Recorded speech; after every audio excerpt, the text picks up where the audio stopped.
Hey guys, welcome back to another episode of Motorcycle Rewind, and today we're back with the 1975 Moto Guzzi 850T. She is a beauty. Let's get into it. So guys, we picked up this motorcycle about 6 months ago, and not in this condition, about 6 months ago, and then we went to work on putting it back together. And then we had a couple other things. It's been 6 months to where we're at this point, but we do a whole bunch of things all at once, so it's not just one bike and stay with it.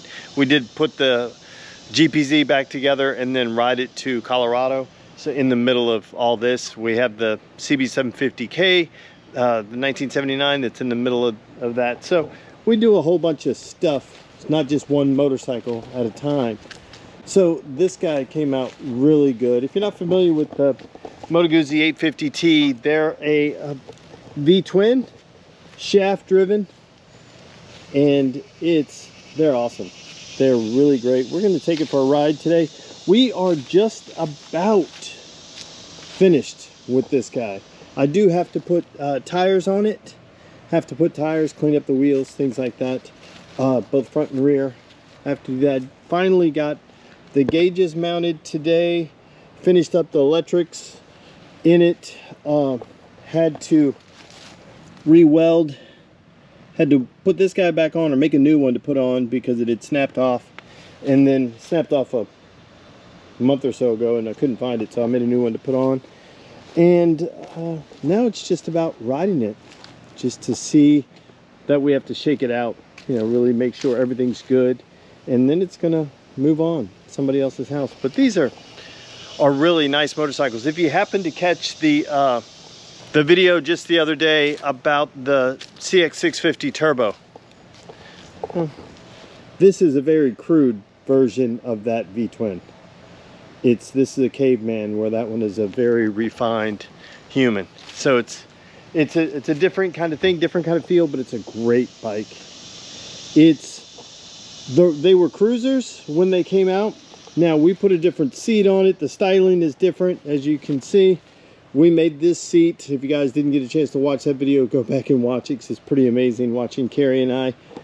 Guys, we don't know what we're doing. We're willing to give it a go. You know, I grew up watching my mom, so I kind of think I know what I'm doing, but I don't.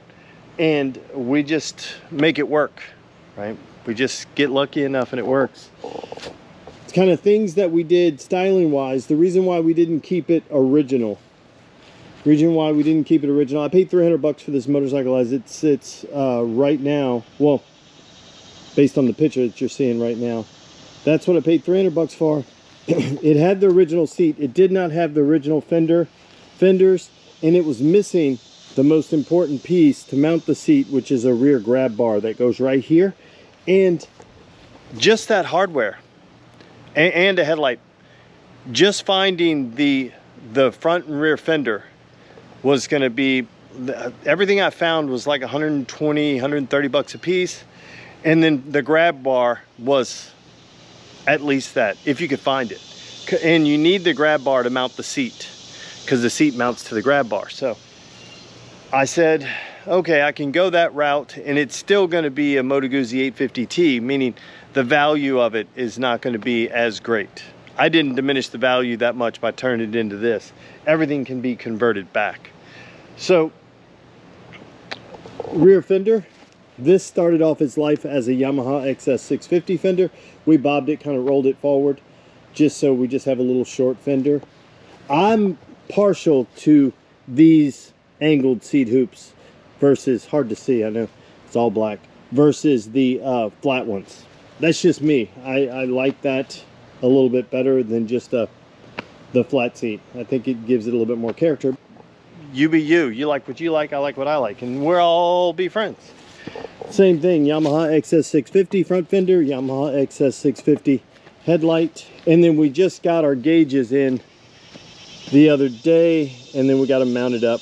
We've got a nice slim line, little turn signal, lights in the back. We did the same thing with these switches up here, because they were considerably more affordable than trying to buy the Moto Guzzi switches. And this was a bike I'm not keeping. It wasn't going to give me the return that I wanted. These switches with the whole thing was $199, and I got to buy it from a friend, so it worked out really good, as opposed to buying old used gauges that I may have to do work on. That's where we are. It's not too bad. We're going to take it for a ride. It's probably going to need a little shakedown. We're probably going to have to do a little bit of work on it after. Let's take it for a ride, and I'll get with you guys after.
gas.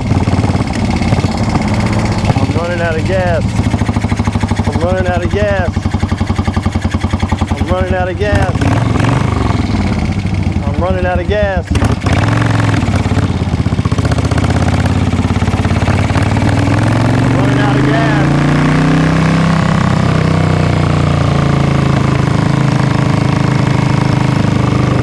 pin there.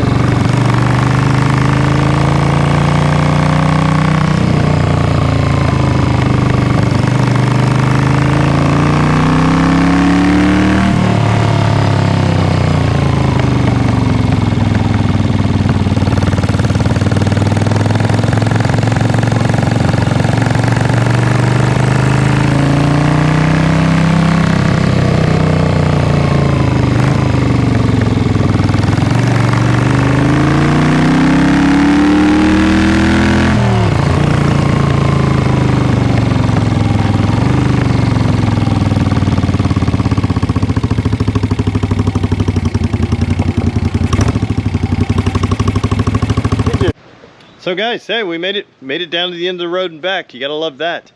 And it still needs a little bit of work. We just need to ride it some more. We need to run it some more so we can figure it out. We need to dial in the carbs a little bit more. What I thought we had going on, that we're running out of gas, we actually had a stuck float, because when I parked it here, I noticed it leaking on the ground, but it's not leaking on the ground anymore because we beat on it with a screwdriver. And it's something in there was just sticky. It hadn't ran in a while. So, but we'll just have to run it. We'll cycle it through. We'll change the oil again, and we'll service the whole thing, make sure we're good, and then it'll be time to move to somebody else's house. But it looks pretty good. Runs pretty good. It's super strong. So let me know what you think. So guys, there you have it. Yet another episode of Motorcycle Rewind. Do me a favor, like, tag, share, and follow us on Instagram at Motorcycle Rewind, and go ahead and hit that subscribe button. And while you're in the subscribing mood, just wander on over to our friends, Brickhouse Builds, Gold Guy, Moto Mango, Ace Cafe Bikes, Mile Zero Racers, Pete's Classic Cycle, and Lady Moto Bang, and give those guys a subscribe too. Thanks again, guys, and have a great day.